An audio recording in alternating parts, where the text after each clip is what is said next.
खलीफा के हम हैं, खलीफा हमारा, वो दिल है हमारा, आका हमारा, हमारा हमारा खलीफा हमारा, वो दिल है हमारा, आका हमारा, वो दिल है हमारा, आका हमारा. Assalamualaikum dan selamat datang dalam acara This Week with Huzur. Kami merasa terhormat untuk menyajikan sorotan dari beberapa mulakat yang berlangsung minggu lalu. Pada hari Sabtu, delegasi Khuddam, Atfal dan Ansar dari Denmark juga mendapat berkah bertemu dengan Hadrat Amirul Mukminin Ayyadahullah Ta'ala Aziz. Selama pertemuan, semua orang berkesempatan untuk memperkenalkan diri. Hadrat Amirul Mukminin membimbing delegasi untuk berusaha meningkatkan upaya tabligh mereka. Di Denmark, ketika misi kita dibuka, tidak ada Muslim lain di sana. Sebagian besar yang ada di sana adalah Ahmadi. Pada suatu kesempatan, ketika seorang non-Ahmadi meninggal dunia, tidak ada yang bisa memimpin salat jenazahnya. Dan mereka meminta kepada para Ahmadi, apakah mereka dapat memimpin salat jenazahnya? Maka mereka meminta izin dari Hadrat Khalifatul Masih yang ketiga, rahimahullah. Pada masa-masa awal, orang-orang melakukan tabligh dan mendapatkan bayat. Anda semua juga harus berusaha dan memperbesar jemaat. Pertentangan di sana semakin meningkat. Karena pertentangan ini, Anda seharusnya bersatu dan dengan saling mendukung, Anda seharusnya meningkatkan jumlah Ahmadi melalui tabligh. Namun alih-alih melakukan ini, semua orang sibuk dengan masalah mereka sendiri. Oleh karena itu, ketika Anda kembali, Anda harus menyusun rencana. Para hadirin juga mendapat kesempatan untuk mengajukan pertanyaan kepada Huzur tentang berbagai isu kontemporer yang mempengaruhi pemuda dan dunia secara luas. Apa yang Huzur sabdakan kemarin selama khutbah Jum'ah dan niat Israel untuk mempengaruhi negara-negara Muslim, seberapa cepat situasi ini akan meningkat di Timur Tengah. Situasi itu sudah meningkat. Dalam 2 tahun Anda lihat Israel telah menyerang Lebanon. Dia telah menyerang bahkan wilayah Suriah, beberapa daerah Yordania. Sekarang dia telah melancarkan serangan penuh terhadap Iran. Jadi sebelum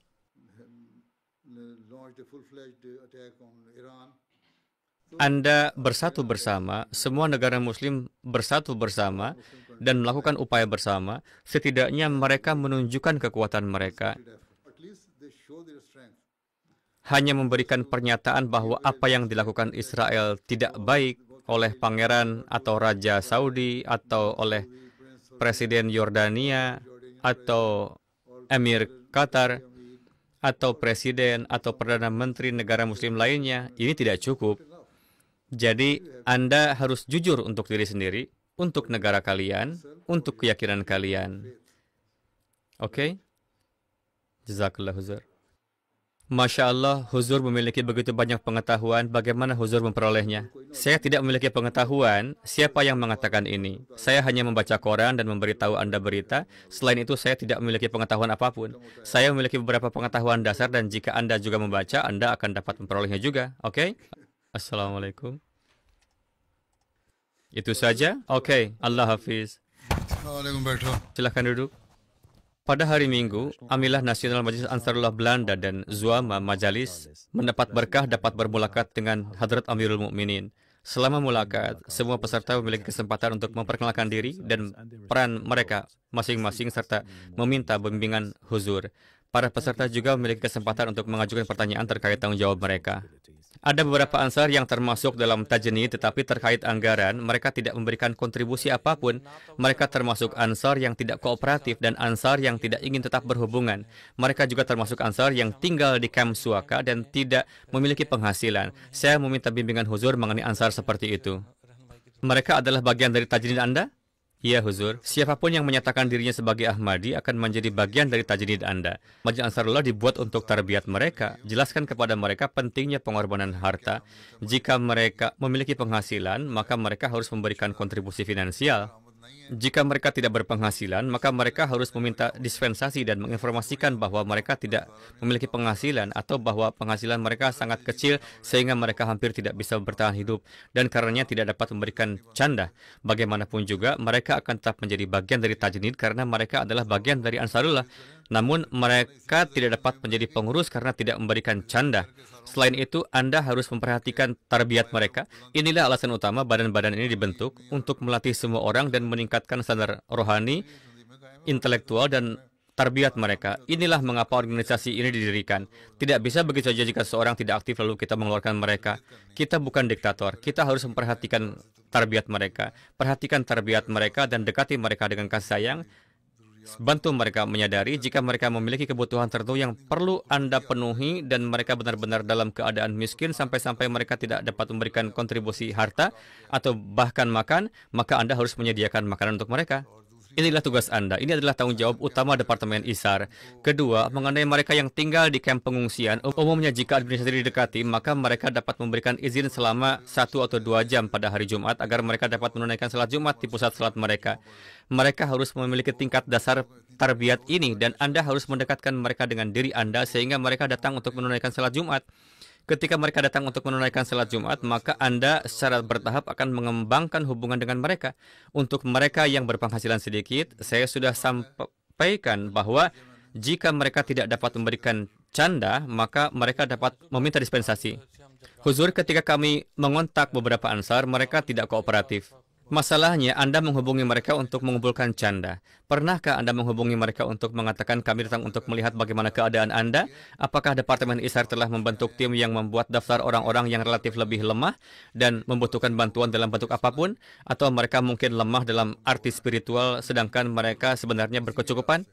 Anda harus mengunjungi mereka dan melihat bagaimana keadaan mereka. Katakan kepada mereka bahwa Anda tidak datang untuk mengumpulkan canda, tetapi sebagai Muslim Ahmadi, Anda adalah kewajiban mereka untuk menghadiri salat Jumat dan salat-salat lainnya. Jadi mereka harus datang untuk salat harian. Setelah itu, Anda tidak seharusnya melihat-lihat untuk kemudian berkata, "Oh, Anda datang ya, semua baik-baik saja kan?" Ini menjadi memalukan bagi orang lain. Anda harus menyambut mereka. Bahkan jika seseorang telah datang ke Mesir untuk salat setelah 10 tahun, Anda harus menyambut mereka alih-alih membuat mereka merasa seperti kata pepatah Punjab bahwa bulan akhirnya muncul. Seharusnya tidak seperti Maulwi Sahib berkata, "Dari mana Anda datang?" Anda harus menyambut mereka. Anda harus mencoba mendekatkan mereka dengan cara ini. Baik, Huzur. Insya Allah. Allah Ta'ala telah mengajarkan pelajaran dan membuat mereka terikat ketika Anda cenderung melatih mereka dan mengikat mereka kepada diri Anda, dan ketika Anda memanggil mereka kepada Anda, mereka akan datang berlari kepada Anda. Jadi usahakan untuk mentarbiyati mereka dan mereka akan datang kepada Anda sebagai hasilnya. Seharusnya bukan hanya Anda mengunjungi mereka untuk mengumpulkan canda atau Anda mengunjungi mereka setahun sekali. Anda harus memiliki program-program rutin. Sudah beberapa waktu sejak kunjungan terakhir saya, tetapi setiap kali saya pergi, banyak orang datang untuk bertemu saya yang biasanya tidak menghadiri salat. Ini kemudian menjadi alasan bagi mereka untuk juga datang dan melaksanakan salat.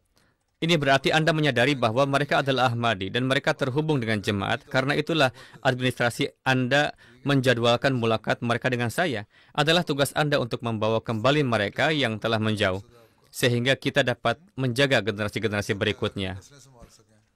Berdasarkan pusat, Amir Sahib telah membimbing kami untuk membentuk Komite Rishanata Nasional. Komite ini mencakup para sadar dari badan-badan. Kami meminta bimbingan dari Huzur tercinta tentang bagaimana Majelis Ansarullah dapat memenuhi peran mereka dalam upaya ini sebagai badan-badan. Komite ini telah dibentuk agar Anda mengarahkan perhatian pada pernikahan pemuda dan pemudi Ahmadi dan mencarikan jodoh untuk mereka dengan kepedulian dan perhatian yang sama seperti yang Anda lakukan untuk anak-anak Anda sendiri. Inilah mengapa para sadar lajna, khuddam, dan Ansarullah serta Amir Sahib dan Sekretaris Rishanata menjadi bagian dari komite ini. Semua orang harus bekerja sama. Pertama dan terutama, Departemen Tarbiyat Ansarullah, Khuddamul Ahmadiyah dan Jemaat, dan para mubalik juga harus memastikan bahwa orang-orang mendapatkan tarbiyat untuk menikah dengan sesama Ahmadi.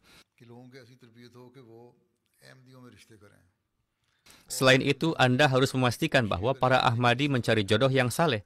Ketika orang-orang mencari jodoh yang saleh untuk pernikahan, maka Anda harus membantu mereka. Berikan mereka tarbiyat dan berdoalah untuk mereka. Serta memiliki kepedulian yang sama untuk mereka seperti yang Anda lakukan untuk anak-anak Anda sendiri. Oke? Beginilah cara kerja dilakukan. Inilah mengapa komite ini dibentuk. Ada beberapa sekretaris Trishtanata di beberapa negara di area-area tertentu. Amir Jemaat telah diberi izin untuk menunjuk lebih dari satu sekretaris Trishtanata. Faktanya adalah Anda harus melakukan upaya. Selain itu, beberapa keluarga yang Anda jodohkan tidak saling mengenal. Anda harus menciptakan kesempatan bagi mereka untuk saling bertemu. Jika diperlukan konseling untuk menentukan jenis jodoh yang dicari oleh sebuah keluarga, maka Anda harus mengadakan pertemuan konseling 1 atau 2 kali setahun. Ini dapat dilakukan secara terpusat atau juga di bawah Ansarullah. Pertama-tama, data Anda harus lengkap. Tentukan siapa keluarganya dan berapa usia mereka, berapa banyak pemuda, berapa banyak pemudi, berapa banyak yang berpendidikan, berapa banyak yang muda, berapa banyak yang berasal dari negara-negara Arab atau orang Eropa lokal, berapa banyak yang berasal dari Pakistan atau negara lain, apa preferensi mereka. Anda harus memiliki semua data ini di hadapan Anda dan membuat rencana yang sesuai. Huzur, pertanyaan saya adalah, jika seseorang memiliki pendapat yang berbeda, apakah itu berarti dia tidak taat? Apakah menjadi taat pada segala hal tanpa keraguan benar-benar dianggap sebagai ketaatan? Baru-baru ini saya menyampaikan pidato di Shura UK dan berbicara tentang hal ini. Memiliki perbedaan pendapat dalam suatu masalah adalah tanda kemajuan, dan ini seharusnya terjadi. Namun Anda tidak boleh menjadi keras kepala dan mengatakan bahwa Anda benar dan yang lain salah. Ketika mayoritas telah membuat keputusan, Anda harus menerimanya karena mayoritas menganggapnya bermanfaat. Namun jika Anda benar-benar merasa bahwa keputusan yang dibuat oleh mayoritas tidak menguntungkan bagi jemaat, maka Anda dapat memberikan catatan dalam pertemuan Anda untuk dikirim ke markas. Atau Anda dapat menulis sendiri ke markas, menyatakan alasan mengapa Anda berbeda pendapat. Ini bukan kemunafikan, juga bukan pemberontakan. Jika seseorang memiliki pendapat dan dengan tulus merasa bahwa pendapat mereka lebih menguntungkan bagi jemaat, maka dia harus menyatakannya.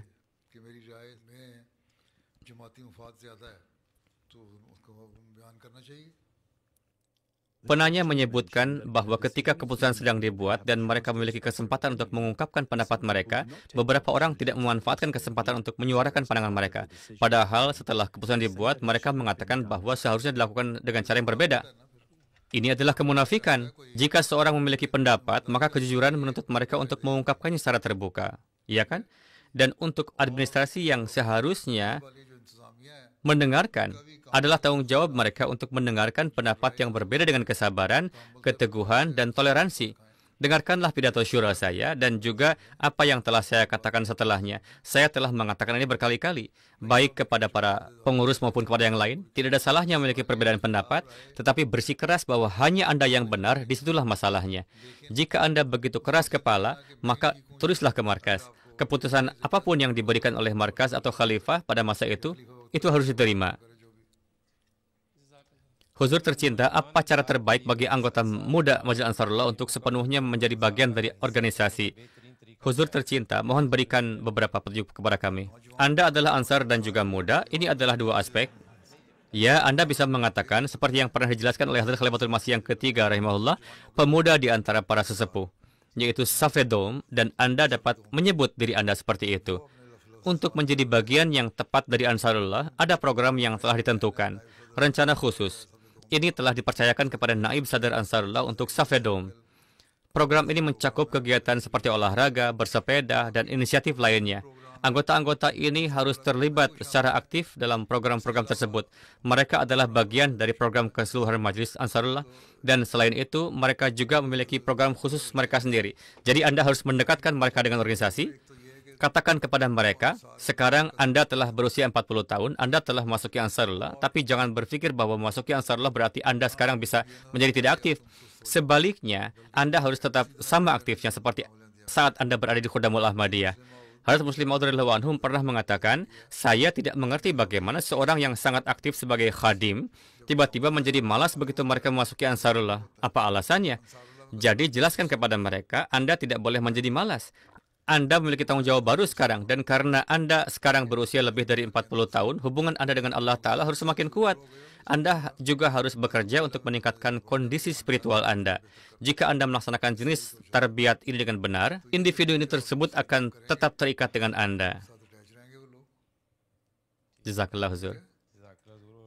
Dan apalagi yang seharusnya dilakukan oleh anggota yang lebih muda? Ansarullah tetaplah Ansarullah. Huzur, di Masjid Khuddam, para pengurus disebut muhtamim, sedangkan di Ansar mereka disebut qaid. Huzur, mengapa ada perbedaan dalam gelar-gelar ini? Sistem ini dibentuk oleh mereka yang mendirikan organisasi, dan mereka menetapkan perbedaan ini. Mengapa Anda tidak mengajukan pertanyaan yang sama tentang jemaat, di mana para pengurus disebut sekretaris, dan di Lajnah Imailah juga mereka disebut sekretaris, dan di Ansarullah mereka disebut qaid, sementara di Khuddam mereka disebut muhtamim. Ada perbedaan, dan itulah mengapa Hadrat Muslim Maud menetapkan istilah yang berbeda untuk membedakan setiap sistem administrasi dengan jelas. Seorang qaid adalah seseorang yang setelah mencapai usia tertentu lebih mampu dalam kepemimpinan. Mungkin itulah sebabnya Anda diberi gelar itu. Jadi, jadilah layak sebagai seorang qaid. Seseorang yang mengatur dan mengelola tugas dengan baik disebut muhtamim. Oke? Dan mereka yang mampu memimpin secara efektif, mereka disebut qaid. Jadi, jika Anda tidak menunjukkan kepemimpinan bahkan setelah memiliki janggut putih, lalu kapan Anda akan melakukannya? Oke, baik huzur, jazakallah. Saat mulakat berakhir, para peserta mendapat kesempatan untuk berfoto bersama huzur.